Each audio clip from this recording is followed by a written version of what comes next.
Ring! The shrill sound of the phone pierced through Jake's sleep. He fumbled for the receiver, his heart pounding in his chest. Hello? He croaked, his voice thick with sleep. Silence. A shiver ran down his spine. Who would call at this hour? It was past midnight, the witching hour when shadows danced and fears came alive. He was about to hang up when a voice, raspy and low, whispered on the other end. Jake.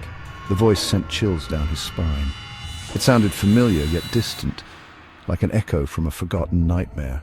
Fear tightened its grip around Jake's throat. He sat up in bed, his knuckles white as he gripped the phone. Who is this?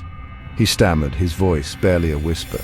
The voice chuckled, a dry, humorless sound that sent shivers down Jake's spine. Don't you recognize your old friend Jake? The voice said, each word dripping with an eerie calmness that was more terrifying than any scream. Jake's mind raced, trying to place the voice, but it seemed to dance just beyond the realm of recognition.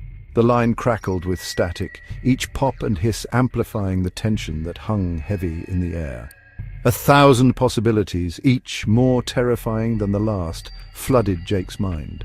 His pulse quickened, and he could hear his own blood pounding in his ears. He had a bad feeling about this, a knot of dread twisting in his gut. This was no ordinary late-night call. This was something sinister. Mark? Jake choked out, the name escaping his lips like a gasp of fear. The voice on the other end chuckled again, a chilling sound that seemed to slither through the phone line. It was Mark, his best friend, who had vanished without a trace a year ago. Mark, who the police had presumed dead. Yes, Jake, it's me. Surprised to hear from me. Jake was beyond surprised. He was terrified. A wave of nausea washed over him. How was this possible? Mark was gone. He had disappeared without a trace, leaving behind nothing but unanswered questions and a void in Jake's life. But how? You're supposed to be... He couldn't even bring himself to say the word dead.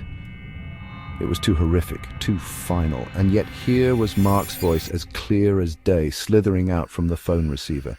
The voice on the other end of the line seemed to sigh. Let's just say I'm indisposed. But that's not important right now. What's important is that you listen to me, Jake. Listen very carefully. Don't turn around.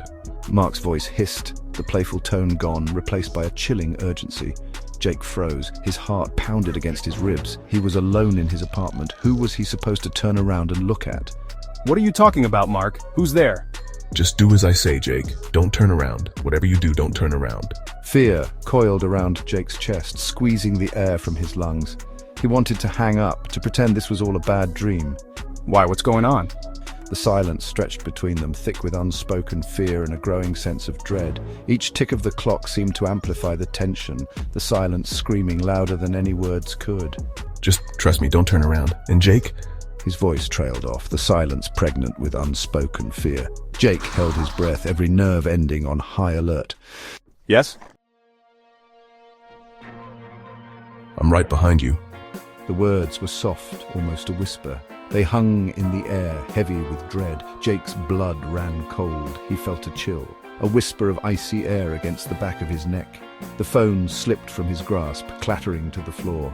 A gasp escaped his lips, his breath catching in his throat. He didn't dare move, didn't dare breathe. The silence in the room was deafening, broken only by the frantic thumping of his own heart. The line went dead. The dial tone buzzed in his ear, a mocking reminder of the terror that had just gripped him. He could still feel it, the ghost of a touch, a cold breath against his skin. Slowly, fearfully, he began to turn. The room was empty, but the fear remained, clinging to him like a shroud. He was alone, or was he?